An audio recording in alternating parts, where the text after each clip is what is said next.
देखा होगा कि पहले होली 1 महीने तक खड़ी रहती थी, आज 1 महीना तक खड़ी नहीं होती है। क्या कारण है, हम आपको बताते हैं। ऐसा है कि आज भी गांव होली 1 महीने तक खड़ी रहती है और शहर में ऐसा बहुत कम जगह देखने को मिलता है जहां मेन रोड पर होली रोकते हैं, जिससे रोड पर जाम लग जाता है। इसलिए एक दिन पहले होली रोकते हैं और दूसरे दिन जलाई जाती है। होलिका दहन रंगों के लोकप्रिय भारतीय त्योहार होली का पहला दिन है। इस दिन फाल्गुन हिंदू कैलेंडर के 12 महीनों में से एक की पूर्णिमा की रात को एक पवित्र अग्नि जलाई जाती है। हिंदू पौराणिक कथाओं के अनुसार ये राक्षसी शक्ति पर दैवीय शक्ति की विजय को दर्शाता है।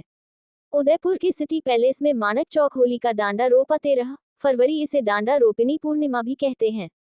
साल 2025 में होलिका दहन 13 मार्च को होगा और होली 14 मार्च को मनाई जाएगी। इस दिन की खास बातें। होली का डांडा रोपने की परंपरा 500 सालों से चली आ रही है। लोक परंपरा में कुछ जगहों पर डांडा रोपिनी पूर्णिमा के बाद मांगलिक कार्य नहीं किए जाते। होलिका दहन से पहले भगवान विष्णु और अग्निदेव की पूजा अर्चना की जाती है। होलिका दहन के दिन लकड़ी, गोबर के उपले जलाए जाते हैं। होलिका दहन को बुराई पर अच्छाई की जीत का प्रतीक माना जाता है। होलिका दहन के अगले दिन यानी फाल्गुन पूर्णिमा पर होली मनाई जाती है। होली का त्योहार पारंपरिक रूप से 2 दिन मनाया जाता है। होली के दिन लोग रंग और गुलाल से एक दूसरे के साथ होली खेलते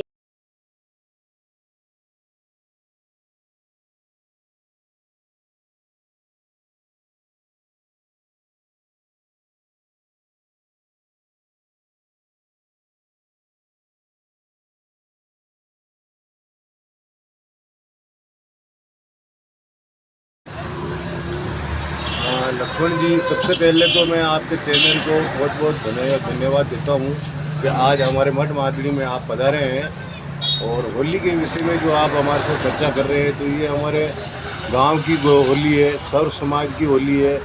और इस होली को 1 महीने पूर्व रोपा जाता है और ये महलों में मतलब अरविंद सिंह जी मेवाड़ के वहाँ पे जो होली रुकती है, उसी टाइम के हिसाब से हमारे ये मठ मादरी में भी रुकती है।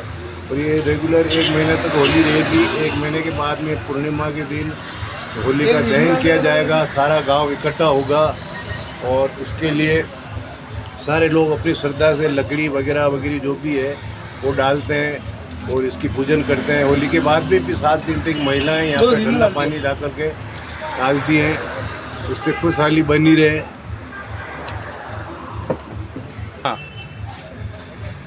ये बहुत पहले की बात है, करीब 30-40 साल पूर्व में यहाँ हमारे एक कालूबा मीणा करके रहते थे, तो उस वक्त से ये परंपरा चली आ रही है।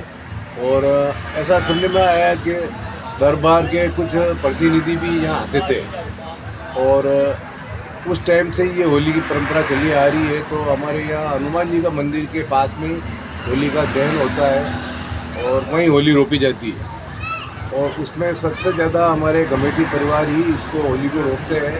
और होली के दिन पूरा ही गांव 36 ही कौम साथ आकर के, और ये कमेटी परिवार में से ही जो बुजुर्ग लोग होते हैं, जो सीनियर होते हैं, वो होली का दहन करते हैं और सारा गांव सर्व समाज वहाँ उस पर मौजूद रहता है। आने वाला पर्व होली धुलेंडी, इन सब की गांव वासियों को, आपके चैनल को हमारी ओर से बहुत बहुत शुभकामनाएं देता हूँ।